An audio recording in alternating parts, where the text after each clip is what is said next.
Maurício, vamos! É isso. Aqui comemoração, hein? Ah, junto com a rapaziada, junto com a torcida, não tem coisa melhor. É o time da virada, é o time do amor, vambora! Valeu, vai!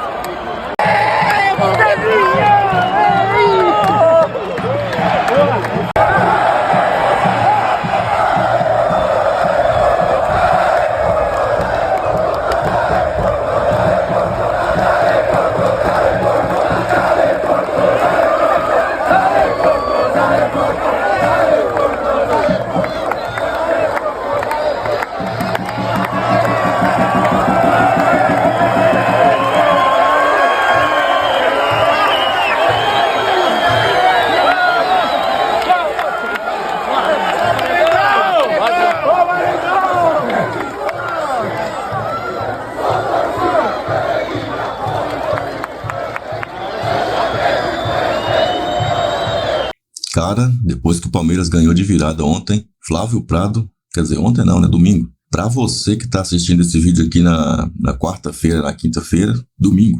Olha, galera, Flávio Prado se rendeu ao Verdão, hein? Falou tudo aí sobre o Palmeiras, o maior do Brasil. Vamos ver o que o Flávio Prado falou depois de mais uma vitória do Verdão, a 13ª em 14 jogos. Bora ver. Vitória muito importante, né? E o Palmeiras ele vai somando alguns pontos fundamentais nesse campeonato. É pelo menos a terceira vitória fora de casa, assim, muito difícil que o Palmeiras consegue. E difícil que eu digo são jogos em que poucos times vão vencer. Inter em Porto Alegre, Fortaleza em Fortaleza e agora Bragantino em Bragança. Bragantino faz um campeonato muito bom. No momento que venceu o Palmeiras, ele estava assumindo a liderança do campeonato, né? Depois perdeu o jogo, caiu para o terceiro lugar, pode cair para quarto. Cruzeiro pode ser vice-líder se ganhar do Atlético. Então são 3 jogos difíceis que o Palmeiras conquistou 3 pontos, que poucos vão conquistar. Ninguém, eu tô pensando aqui, até agora ninguém ganhou do Inter em Porto Alegre, do Fortaleza em Fortaleza e do Bragantino em Bragança. Só o Palmeiras, né? E poucos vão conseguir. Então, esse tipo de vitória no campeonato de pontos corridos, ele é muito relevante, é muito forte. O Palmeiras consegue abrir 4 pontos de vantagem em relação ao Flamengo, que é o seu adversário mais próximo. Tem o confronto direto semana que vem em São Paulo, podendo abrir até 7 do Flamengo, mas claro, é um jogo duro, faz um bom tempo que o Palmeiras não ganha do Flamengo aqui em São Paulo, mas a gente vai falar desse jogo durante a semana, no próximo final de semana, mas uma vitória gigante. E o Abel está conseguindo administrar bem a maratona de jogos, ele tem um elenco bom, ele tem um elenco bem equilibrado. Outro dia no bate-pronto a gente estava até colocando assim, hoje realmente o Palmeiras tem 2 bons jogadores em cada função, pelo menos 2 bons jogadores em cada função. Como o Piperno falou, o Estevão é o cara acima e os outros são todos bons jogadores que podem compor muito bem, podem ser titulares ou não. Maurício, que entrou, fez o gol. Maurício é um titular ou não? Ele até não tem jogado com tanta frequência depois que lesionou, mas é um cara que pode perfeitamente ser titular do Palmeiras ou de qualquer time da Série A. O Veiga nem saiu do banco, Felipe Anderson, Vitor Roque não jogou. Então o Palmeiras tem hoje realmente um elenco de vários titulares e o Abel tem rodado bem esse elenco e é importante no campeonato de pontos corridos. O Palmeiras vai num caminho muito bom nesse início de Brasileiro. O Bruninho, esse ponto que você tocou é importante porque era uma crítica que se fazia ao time do Abel Ferreira no ano passado. O Palmeiras termina o Campeonato Brasileiro 2024 sem vencer nenhum time do G5 da competição. Venceu o Flamengo, mas foi na Copa do Brasil. E a vitória para cima do Flamengo na Copa do Brasil não resultou de nada, porque o Palmeiras acabou ainda assim eliminado com aquele 1-0, gol marcado pelo Vitor Reis, aqui no Palestra Itália. Então o Palmeiras termina os pontos corridos do ano passado sem vencer nenhum confronto direto da parte de cima. E hoje, um duelo do primeiro colocado contra o terceiro, fora de casa, o Palmeiras foi lá e conseguiu 3 pontos. Isso é importante mesmo, que o que falhou ano passado foi justamente os confrontos mais difíceis. No Palmeiras contra os times mais fortes foi muito mal. Por isso que ele perdeu o campeonato para o Botafogo, porque entre os mais fracos o Palmeiras foi melhor que o Botafogo. O desempenho do Botafogo entre os 5 primeiros do campeonato é muito superior ao do Palmeiras, inclusive vencendo os 2 jogos contra o Palmeiras. Então o grande problema do Palmeiras foi nos grandes confrontos. Isso dá para incluir até os mata-matas, né? Porque na Libertadores ele cai para o Botafogo e na Copa do Brasil cai para o Flamengo. E nos clássicos, nos grandes jogos do Brasileiro, o time foi mal. E esse ano é diferente. Esse ano, no Brasileiro, o Palmeiras tem conseguido vencer os jogos difíceis, os jogos mais complicados. E isso é um ponto fundamental, porque contra os pequenos o Palmeiras tropeça pouco mesmo. E no campeonato de pontos corridos você faz a sua base de pontos contra os pequenos. Ano passado, acho que o único jogo assim que você pode dizer que o Palmeiras tropeçou feio contra um time que brigava mais embaixo foi a derrota por Vitória em casa, no início do segundo turno. Então o Palmeiras ele se mantém bem contra os pequenos e agora está ganhando grandes jogos também, coisa que no ano passado o time falhou. Então é um Palmeiras que vai apontando muito forte na liderança desse campeonato. Importantíssimo, até porque o Bragantino começou a rodada empatado com o Flamengo em pontos e poderia... Aliás, ele foi para o intervalo líder do campeonato, né? Naquele momento ele superava o Palmeiras. O Palmeiras conseguiu reagir no segundo tempo, até porque, primeiro, porque tem um comando competente. Segundo, porque o Palmeiras tem mais opções de banco hoje do que os outros. O Palmeiras tem vários jogadores muito bons no elenco. Claro que o espetacular é o Estevão. Não tem mais ninguém desse nível. Ninguém, né, no futebol brasileiro tem. Mas o Palmeiras tem vários ótimos jogadores, mais ou menos do mesmo nível. Então, quando o Palmeiras vai, olha para o banco e fala, Maurício, vem, o Palmeiras está optando por um ótimo jogador. Poderia ser titular, casualmente é reserva, da mesma forma que o Veiga já foi titular, importante no Palmeiras, hoje está no banco. Então, são várias as opções desse nível. E isso acaba, obviamente, facilitando muito a vida, não só da comissão técnica, mas do próprio Palmeiras. Veja, são 12 vitórias nos últimos 13 jogos em Campeonato Brasileiro e Libertadores, ou seja, nas duas competições mais importantes que o clube joga. O Palmeiras já coloca 4 pontos à frente do Flamengo e para dar uma ideia do que significa essa fase, se a gente somar Libertadores com o Campeonato Brasileiro, tá? O Palmeiras fez até aqui 37 pontos, tá? O Flamengo, por exemplo, fez 26. Óbvio que na Libertadores os adversários são diferentes, então essa soma ela não essa conta não é, obviamente, um cálculo perfeito, mas é só para que também a gente tenha uma noção daquilo que esse time do Palmeiras vem fazendo agora. Não sei se vai ser um time que vai conquistar tudo, que se vai marcar época, até porque daqui a pouco o Estevão vai embora, vai ser um outro momento, um outro Palmeiras, mas a verdade é que esse time, ele está cada vez mais difícil de ser batido. E o Piperno citando o elenco do Palmeiras, as opções. Palmeiras hoje sem o Paulinho, que segue um cronograma individualizado, conforme divulgou a assessoria de imprensa do Palmeiras, o Vitor Roque com problemas particulares. Sim.